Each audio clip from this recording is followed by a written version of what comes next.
Kira-kira peranan rohaniawan untuk memutuskan pilihan, menyatukan visi misi, peranannya itu ada nggak sih?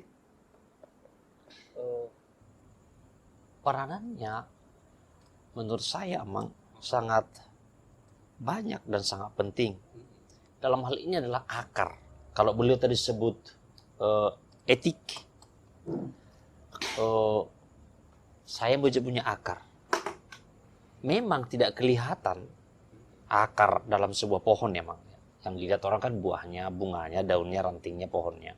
Tapi sehat tidaknya pohon itu sangat tergantung dari akar. Itu tadi yang kita sebut 4 yang harus dimiliki pemimpin. Yang kita berulang-ulang tersebut. Cakap, takut akan Tuhan, dapat dipercaya, haposan, dan tidak mengejar suap.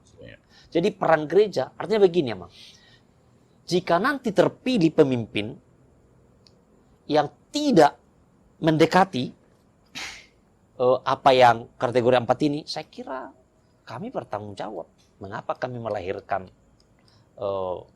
pemimpin yang tidak terbaik?